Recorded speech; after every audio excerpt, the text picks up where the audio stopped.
ક્ષત્રિય ઠાકોર સેનાએ રાજકીય પક્ષ બનાવવાની વાતને પાયાવિહોણી ગણાવી છે। ગુજરાત ક્ષત્રિય ઠાકોર સેનાએ સોશિયલ મીડિયા પર આ વાતને લઈને સ્પષ્ટતા કરી। અલ્પેશ ઠાકોર કોઈ રાજકીય પક્ષ બનાવતા ન હોવાની સ્પષ્ટતા કરી છે। સોશિયલ મીડિયા પર વાયરલ કરવામાં આવેલી આ પોસ્ટ ખોટી હોવાનું તેમણે જણાવ્યું।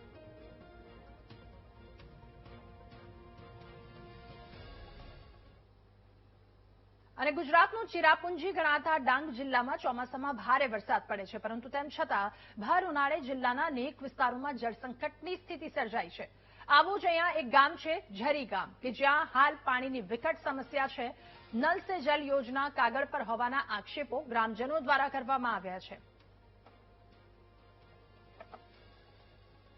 ઝરી ગામમાં લાખોને ખર્ચથી પાઇપલાઇનનું આયોજન કરેલ છે અને સરકારે બહાર પાડેલ છે નલ સે જલ યોજના, પણ હજુ સુધી દરેક ઘરે ઘરે ચકલીઓ બની નથી અને પાણીના ટાંકા શોભા માટે મૂક્યા છે અને પાઇપલાઇન પણ એમને એમ જંજરીત હાલતમાં પડી છે।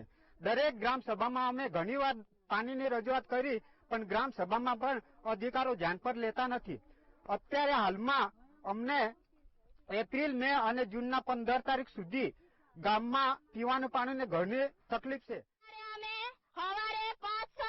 નદી કિનારે જીરા ખોદીને અમે પાણી ભરવા બાજુ આવી જાય, ઘેરવાળાને છોકરા મૂકી દઈને જીરા પર આવી જાય। અહીંયા આવવાના છે, કઈ પાણી નહીં મળે। થોડુંક જીરામાં ખડે જવા પાણી છે, આ પાણી હાથે બધે બહેરે ને ભાનગઢ તકલીફ થાય જાય, મારામારી થાય જાય। પાણી નહીં મળે તો શું કરે?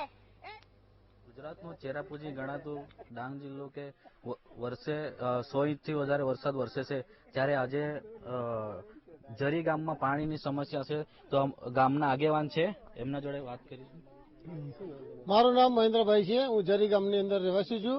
અમારા ઝરી ગામની અંદર જે પાણીની મોટી સમસ્યા છે, આ ઉનાળાની તૈયારી થતા પહેલા અહીંયા પાણીની મોટી મુશ્કેલ પડે છે અને ઝરીની અંદર જે વેવડા કરીને નદીની અંદર કોતરમાં ઉતરીને અને અમે પાણીની માટે અમારે ઘરવાળા અને બહેનો ગામના એ ભેગા થઈને પાણી કાઢતા છીએ।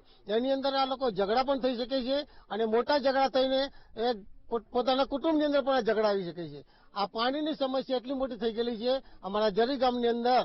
તો આ સરકારની અંદર અમે વિનંતી કરીએ કે જે તમે નળ સે જલ બનાવેલી યોજનાઓ એની પર તમે ધ્યાન આપો અને ફરીવાર એ યોજનાઓને રિકર કરીને અને એ યોજનાઓ દ્વારા અમને સર્વને પાણી મળી શકે, એની માટે આપ સરકારને મારી વિનંતી કરું છું અને મારી વિનંતી સાંભળો અને સ્વીકાર કરો। સરકાર તો મોટી મોટી વાતો કરે છે કે વિકાસનો વાતો કરે છે, ત્યારે આજે ઝરી ગામમાં જે વડીલે કીધું કે પાણી વર્ષોથી ચાલી રહી છે, આ સમસ્યા ક્યારે હલ થશે તે જોવાનું રહ્યું છે। Vinod Gavit, VTV news, Dang.